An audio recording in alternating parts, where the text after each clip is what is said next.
మోకాళ్లలో గుజ్జును పెంచి నొప్పిని తగ్గించి సర్జరీని దూరం చేసే ఫ్రీడమ్ వాక్. నక్షత్ర పెందుర్తిలో ఉన్నటువంటి సుజాత నగర్లో ఉన్న అత్తింటికి చేరుకుంది.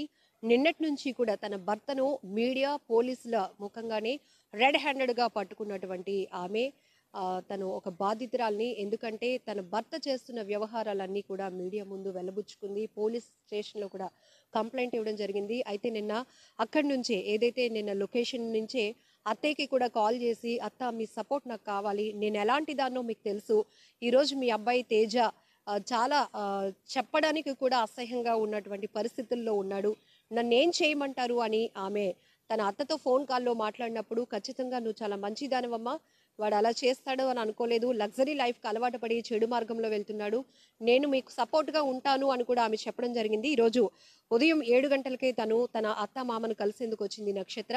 అయితే అక్కడి నుంచి అత్త నుంచి ఒక రకమైన సపోర్ట్ వస్తే మామయ్య మరొక రకంగా ట్రీట్ చేస్తున్నారు.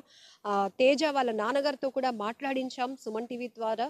ఎందుకంటే నక్షత్ర ఆరోపిస్తుందన్ని ఆరోపణలేనా, వాస్తవాలు ఉన్నాయా, అసలు ఏం జరిగింది అడిగి తెలుసుకునే ప్రయత్నం చేస్తే ఆయన చెప్తున్నారు, పెళ్ళైన తర్వాత చాలా మారిపోయాడు నా కొడుకు, పెళ్లికి ముందు వరకు నా కొడుకు, పెళ్ళైన తర్వాత సినిమాల్లోనికి వెళ్ళిన తర్వాత నా చెయ్యి దాటిపోయాడు, కాబట్టి తను ఏం చేస్తున్నాడో చెప్పలేని పరిస్థితిలో ఉన్నాను, తను ఇలా చెయ్యొద్దు అని చెప్పే పరిస్థితిలో కూడా నేను లేను అని ఆయన ఒక తండ్రిగా తన బాధ్యత ఏంటో కూడా సుమన్ టీవీతో షేర్ చేసుకోవడం జరిగింది. నక్షత్ర అలాగే వాళ్ళ మదర్ కూడా మనతో పాటు ఉన్నారు.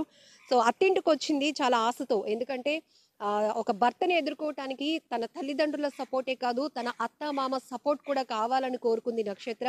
అందుకే ఉదయం 7 గంటలకే అత్తింటికి చేరుకుంది, మామయ్యతో మాట్లాడింది. ఫ్యామిలీ మెంబర్స్ నుంచి అయితే గనక ఎలాంటి రెస్పాన్స్ వచ్చిందో కూడా ఒకసారి చూద్దాం. నక్షత్ర, మీ అత్తతో నిన్న మాట్లాడారు, ఆమె ఒక రకంగా మాట్లాడారు, మీకు సపోర్ట్గా ఉన్నాను, వాడు ఇలా మారిపోయాడని అనుకోలేదు అని. సో ఇక్కడికి వచ్చిన తర్వాత మీ అత్తయ్య గారు మాట్లాడారా, మీ మామయ్య గారితో మాట్లాడారా, ఏం చెప్తున్నారు? మా అత్తయ్యతో మాట్లాడుతుంటే ఆవిడేం మాట్లాడలేకపోతున్నారు. ఎందుకంటే నేను ఆవిడని కొట్టేశారంటే శుభ్రంగా నాతో మాట్లాడారని చెప్పేసి, మీడియాలో వచ్చిందని చెప్పేసి, ఇప్పుడు కూడా మీ ముందు కూడా ఆవిడని మాట్లాడనివ్వటం లేదు. ఆవిడ చెప్తుంది కదా ఆడ ఎలాంటోడు, ఎంత వ్యసనాలకు అలవాటు పడ్డాడో. ఆవిడ ఇలా నోరిప్పుతుంది చెప్తుంటే ఆయన వచ్చి గసుకుని వెళ్ళిపోతున్నాడు, రూమ్లో పంపించారు ఆవిడ్ని. సో ఆయన వర్షన్ చూశారు కదా, మీరు డైరెక్ట్గా క్వశ్చన్స్ అడుగుతుంటే ఆయన గురించి ఏమో నాకు తెలియదు, నాకు సంబంధం లేదు, నేను వదిలేశానని చెప్తున్నాడు. అది ఎంతవరకు కరెక్టో నాకు తెలియదు. మొత్తం ఈ కాలనీ అంతగా ముందు షాప్కి వెళ్ళి కనుక్కుంటే పెళ్ళికి ముందు ఆ మహా మనిషి తేజ అలాంటోడో మొత్తం ఇక్కడ కాలనీ అందరూ చెప్తారు, మొత్తం అందరూ చెప్తాడు. సిగరెట్ ఏంటి, తాగుడేంటి, తిరగడాలేంటి అమ్మాయిలతోని, ఒక్క హ్యాబిట్ కాడి మొత్తం కాలనీ అంతా చెప్తుంది. ఒకసారి పిలిచి అడగండి. ఇప్పుడు మీ భర్త ఉంటున్న అమ్మాయి వంశీ ధర్మజ్ఞతో మీరు ఎప్పుడైనా మాట్లాడారా? మీ బాధ కోసం లేకపోతే మీ బాండింగ్ కోసం చెప్పే ప్రయత్నం చేశారా? చాలా ఒక 3-4 టైమ్స్ చెప్పున్నాను తనతోని, ఇట్లా నాకు మ్యారేజ్ అయిందని నీకు తెలుసు అంటే తెలుసు, పాప ఉంది అన్నీ తెలుసు, అయినా నువ్వు ఎక్స్ పార్టీ అయిపోయావు ఎప్పుడో, మీరు ఎప్పుడైతే కేసులు వేసుకున్నారో అవన్నీ ఇంకొదిలే, ఇప్పుడు నా మొగుడు నాకు సొంతం. నిన్న ఇక్కడికి వెళ్ళారు, వాళ్ళిద్దరూ ఉంటుండగానే మీడియాకి లేకపోతే పోలీసులకి వాళ్ళ వ్యవహారం చూపించే ప్రయత్నం మీరు చేశారు. నిన్న అమ్మాయి బయటకు వచ్చిన తర్వాత కూడా స్టేషన్కి రండి, 2 పార్టీస్ అని కూడా చెప్పారు కదా, నిన్న మీరు స్టేషన్కి వెళ్ళారా? అమ్మాయితో అక్కడ కూడా మాట్లాడారా పోలీసుల సమక్షంలో? నేను స్టేషన్కి వెళ్ళానండి, 3 టౌన్ పోలీస్ స్టేషన్కి వెళ్ళాను, కానీ ఆ అమ్మాయి రాలేదు. ఆ అమ్మాయిని తీసుకెళ్ళింది ఒక కానిస్టేబుల్, హెడ్ కానిస్టేబుల్ పట్టుకెళ్లారు.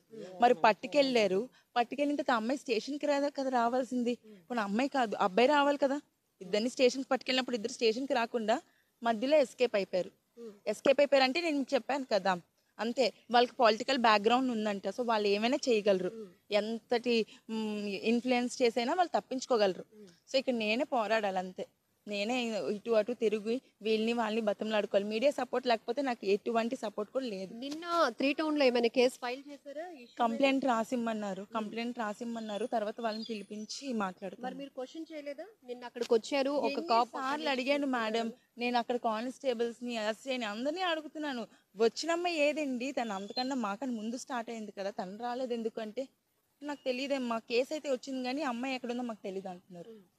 ఎక్కడుందో తెలీదు అంటే వాట్ డస్ ఇట్ మీన్, నాకు అర్థం కాలేదు అసలు. అంటే ఎలాగ తీసుకోండి అంటే టీవీలో మీ పర్సనల్ అండ్ బిజినెస్ ప్రమోషన్స్ కోసం కింది నెంబర్కి కాంటాక్ట్ చేయండి.